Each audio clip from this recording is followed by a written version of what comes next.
Salut à tous, c'est Motargeek pour WeAreFPV. Aujourd'hui, on va découvrir ensemble deux petites voitures FPV, la IMAX Interceptor et la eShine EAT03, qui n'est autre que la déclinaison de la IMAX Interceptor. Je dis bien déclinaison parce qu'il s'agit d'un partenariat entre les deux marques.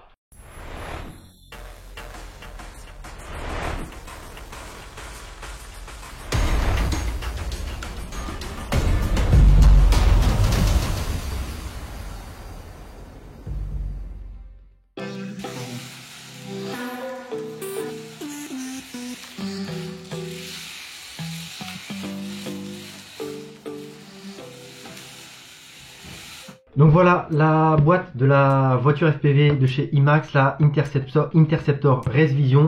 Donc la boîte rapidement, sensation de vitesse depuis le cockpit, ça c'est clair. Le modèle, rapidement quelques specs, FPV Race Vision, donc ça on le savait. Durable Shock Absorption, assez durable. En effet c'est assez durable et c'est surtout parce que c'est léger, même si vous verrez pourquoi j'ai déjà cassé un des deux véhicules. Et précision performance cerveau, donc un cerveau précis et performant. Sur le côté, quelques infos sur la radio, c'est du classique, un bouton de bind, un bouton de trim, le volant, le throttle qui fait marche arrière quand on pousse, le bouton d'alimentation et l'état de l'alimentation avec la LED rouge ou éteinte. Et voilà, les mensurations derrière, 12 cm par 6 cm, c'est vraiment très petit, c'est super pour rouler en intérieur.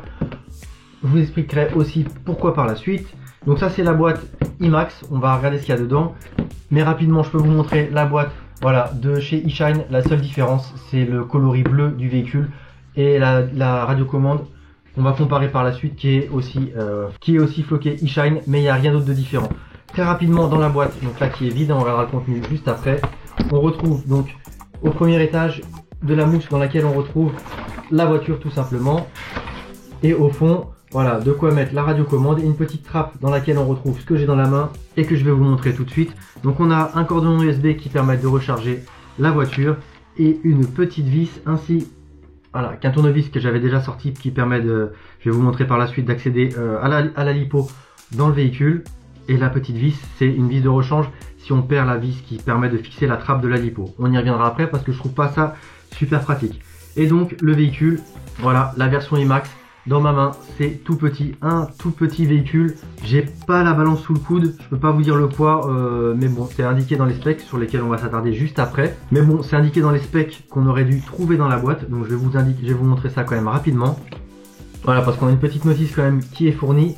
Donc sur la première page, normalement, on a les specs. Wheelbase 116 mm. Bon, c'est wheelbase, ils ont un peu cru qu'on était sur des drones. Voilà, elle pèse avec la batterie fournie d'origine, donc 300 mAh, un S, 86,5 grammes, donc c'est très léger. Ensuite, qu'est-ce qu'on a? Un moteur de taille 0,820, je sais pas si c'est un brushless ou un brushed. Ensuite, on a le contrôleur avec un ESC 3 A, un cerveau 2,5 grammes et un récepteur IMAX 2,4 GHz. La caméra, c'est une 600 TVL, je crois que c'est la même qui était embarquée dans un des Tiny Hawk. Et le VTX, c'est un 25 mW seulement. En même temps, elle est petite, c'est principalement fait pour rouler en intérieur et 25 mW, ça suffit largement. Et une lipo fournie, donc un S de 300 mAh, comme je vous le disais. Ensuite, on a les specs sur la radio, il n'y a rien de particulier. Le contenu du colis, rapidement, comment est assemblé le véhicule et les infos sur la radiocommande. Ensuite, on nous explique comment changer, bon, comment piloter, il n'y a pas de gros intérêt, comment l'allumer, comment binder si nécessaire. C'est livré pré-bindé comme c'est indiqué dans la notice, donc il n'y a pas lieu d'y toucher normalement. Comment la charger, donc on peut le voir, on va enlever la carrosserie après en branchant l'USB sur le dessus. Ensuite, marche avant, marche arrière et le petit VTX, ça vous parlera peut-être, hein, c'est le même schéma, la même notice que sur le Tiny Hawk Freestyle, je pense que c'est le même, hein, ils ont dû le recycler, ça évite d'avoir différentes chaînes de production. Et le diagramme de réglage, ma foi très simple. La seule chose sur laquelle il ne faut pas se faire avoir, c'est que moi par défaut j'ai voulu mettre sur la Raceband 1 je crois, ou Raceband 5, je sais plus. J'en ai deux forcément puisque j'ai deux véhicules. Et on était sur une des cases, donc en Raceband, on trouve tout en bas. Voilà, la 1 par exemple, elle est pas autorisée par défaut, elle est loquée. Donc on peut quand même passer en Raceband 1, mais si on n'est pas en HAM Unlock, là pour les licences, et bah ça n'émet tout simplement pas. Donc il faut l'unlocker, et donc pour ça c'est très simple, il faut laisser le bouton de réglage du VTX appuyé lorsqu'on le met sous tension, et là toutes les LED du VTX s'allument pour indiquer que c'est déverrouillé. Donc rien de particulier là-dessus, mais il faut y penser, par défaut on est verrouillé, donc on n'a pas toutes les fréquences. On ne parle pas de puissance puisque là on est limité à 25 mW sur ce produit là. Donc rapidement, voilà, on a la rouge, la bleue. Comme je vous le disais, j'en ai déjà cassé une avant même de rouler avec, pendant que je la chargeais, mes enfants jouaient avec, et je l'ai retrouvée avec la petite pièce ici. Donc là on va plutôt voilà, montrer celle-ci. Cette pièce là cassée, quelqu'un a dû marcher dessus, parce que franchement voilà, c'est pas des vrais amortisseurs, c'est le plastique qui se plie. Mais franchement elle a subi un paquet de crash depuis que mon fils et moi on roule avec. On a passé de nombreuses hippos, on s'éclate avec, et pour le moment sur celle-ci, voilà, régulièrement quand on crache, on a la caméra qui bouge, ça arrive, je sais pas pourquoi, parce que normalement on peut pas trop la toucher, mais à part ça, c'est tout ce que j'ai à déplorer en termes de casse en roulant. Sinon voilà, j'ai pété ça en marchant juste. Je pense qu'il y a quelqu'un qui a marché dessus, hein. Les enfants ne se sont pas dénoncés, je ne sais pas lequel l'a cassé. Ceci dit, j'ai mis de la colle chaude à la Pablo Sautet, c'est un dédicace. Parce que j'arrivais pas à le faire tenir à la cyanolite, donc j'ai mis de la cyanolite plus de la colle chaude. Ça reste légèrement souple, bon c'est pas grave, hein, ça se sent pas au pilotage, mais le principal c'est qu'on ait tout le rayon de braquage disponible. Par contre là, comme c'est collé, je peux pas accéder sous le capot. Je peux le décoller, hein, mais bon, il n'y a pas de gros intérêt. Voilà, ça c'était la version donc e-Shine, la bleue, pas besoin de la garder de côté. On va regarder la IMAX. À côté, son petit frère en vol, donc c'est le Tiny Hawk Freestyle. Et aussi, à titre de comparaison, on peut la mettre à côté d'un Tiny Whoop. Voilà. Et pendant que j'y pense aussi, après, il faudra que je la mette sur le que je décale un peu pour pouvoir vous mettre quelques DVR. Sinon, de toute façon, je vous en mettrai à la fin en plein écran. Donc voilà, comme vous pouvez le voir, quand même, c'est une très petite voiture téléguidée, radio guidée, pardon. Voilà, c'est super sympa, surtout à côté de ce gros bolide là qui bombarde à, je crois, 70 km/h qu'on a mis en FPV. C'est fun, mais il faut l'espace pour rouler avec. Alors que ça, voilà, c'est inoffensif. On peut se faire des super circuits à la maison. Je vais essayer aussi de vous mettre quelques rushs filmés depuis l'extérieur, parce que c'est vrai que lorsqu'on roule à vue, on a l'impression vraiment que ça se traîne carrément. C'est lent, je connais pas la vitesse, je n'ai pas fait attention sur les specs si c'était indiqué, mais c'est très lent. Par contre, en FPV, c'est des sensations énormes. La petite caméra là fait que vraiment à ras du sol et dans un petit espace, on a vraiment l'impression d'aller très vite. Donc comme je vous le disais, voilà. Hop, on va se décaler un petit peu pour mettre du DVR. Le petit tournevis, il sert tout simplement à venir défaire cette petite trappe là. Et la vis ne tient pas bien, voilà, elle est tombée. Donc je pense que c'est pour ça qu'ils en ont mis une de rechange, pour éviter qu'on la perde. Donc ça, je trouve ça vraiment pas pratique, parce que donc, si on veut enlever la lipo, il faut forcément donc enlever cette vis là. Donc je vais essayer de faire quelque chose avec un petit strap ou autre. En parlant de lipo, donc là on a la lipo d'origine, comme je vous le disais, on est sur du, hop, avec les reflets, 3,7 volts, 300 mAh, donc c'est une lipo 1S. On la met ici et il y a beaucoup de place. Et donc j'ai commandé d'autres lipos sur Banggood, je les ai pas encore reçus bizarrement, alors que j'ai reçu la voiture 3 jours je crois après Noël. C'était cool parce que j'avais commandé ça aussi bien pour moi que pour mon fils, et j'avais commandé je crois 2 semaines avant Noël, donc ça arrivait très vite. Je sais pas comment c'est possible, si ça vient de l'entrepôt Europe ou quoi. Donc ça c'est la lipo d'origine.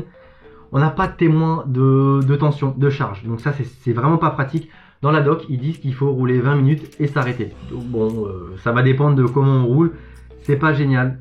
Peut-être qu'on pourrait y mettre un petit buzzer, hein, quelque chose qui check la tension de façon autonome. Bref, ça c'est la petite lipo, 300 mAh. Et ce qui est top aussi, c'est que si on prend la lipo donc du Tiny Hawk Freestyle, 450 mAh, donc on a un petit peu plus d'autonomie. Et ben voilà, regardez. On dirait que c'est fait exprès, c'est pile poil la même taille, il n'y a plus qu'à brancher et à rouler. Donc ça c'est plutôt cool. Voilà, ça c'en est tout pour les lipos. Donc moi ce que je fais, c'est qu'on a deux voitures, 4 lipos, et du coup je les sors pour les recharger, tout simplement parce que c'est pénible d'enlever vous allez voir, la carrosserie, mais c'est tout aussi pénible d'enlever et de remettre cette vis. Mais vous allez voir la canopie, donc hop, on met ça de côté. Donc la canopie, pour l'enlever, on a 3 petits ergots ici dans laquelle la canopie percée passe dedans. Donc un de chaque côté et un autre à l'avant du véhicule. Voilà. Bref, je pense qu'à l'usage, il y a moyen vraiment d'abîmer la canopie. C'est un petit détail. Ensuite, en dessous, donc on retrouve, comme je vous le disais, le port USB qui permet de charger pour ceux qui voudraient charger sans enlever la lipo. sachant que c'est un petit peu long à charger en USB, même si on n'est pas sur la grosse capacité. Mais je comprends pas pourquoi ils n'ont pas tout bêtement fait un trou ici. Peut-être que ça aurait fragilisé, si on appuie, ça aurait peut-être fragilisé un peu la canopie, encore que je pense qu'ils auraient pu bricoler quelque chose, même en mettant un support en dessous qui vienne maintenir la canopie pour pas qu'elle se plie, et surtout pour qu'on puisse venir brancher cette USB là, voilà, pour recharger.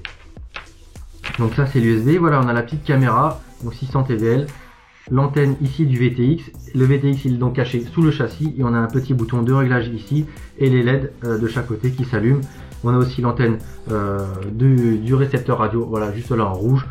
Tout est caché sous la canopie, c'est des antennes linéaires, faut pas s'attendre à une portée de folie. On l'a même pas testé, personnellement je ne roule qu'à l'intérieur, il n'y a pas de gros intérêt je pense en extérieur, en tout cas pas pour moi, voilà, je l'ai pas acheté pour ça. Et donc voilà, on a un petit aileron à l'arrière.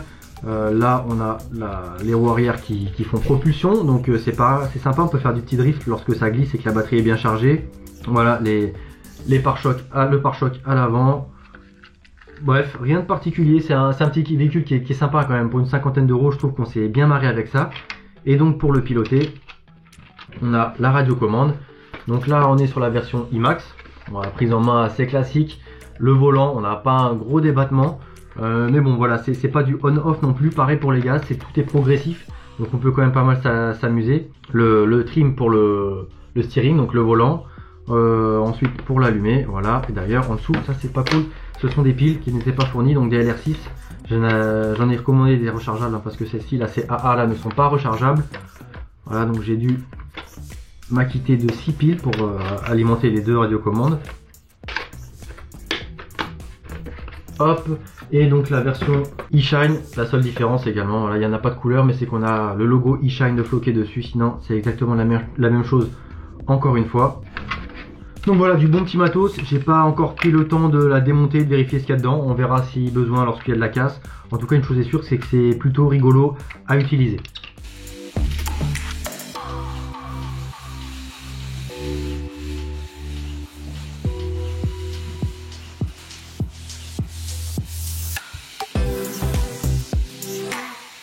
Donc voilà pour conclure cette petite IMAX Interceptor et donc sa déclinaison chez eShine, la EAT03, bah, ce sont vraiment deux joujoux extra pour moi, c'est super fun. On s'est éclaté avec mon fils de 6 ans et demi à faire, et d'ailleurs on s'éclate toujours hein, puisqu'il roule toujours, donc on s'est éclaté à faire des courses dans le salon, dans les chambres. Vraiment pour moi c'est le tiny whoop de la voiture FPV. On a une superbe impression de vitesse, même si comme vous avez pu le voir sur quelques records en vue externe à la troisième personne que je vous ai mis, ça c'est vraiment super lent. Et l'espèce de distorsion qu'on a sur la caméra fait que dans les lunettes et dans le masque FPV, bah vraiment on a l'impression d'aller vite et on a, tout comme un tiny whoop, une impression d'échelle qui est gigantesque. Donc voilà, c'est super marrant, c'est relativement abordable, ça a l'air assez durable. Voilà, pourquoi se priver? Moi j'avais pas le temps d'en monter une.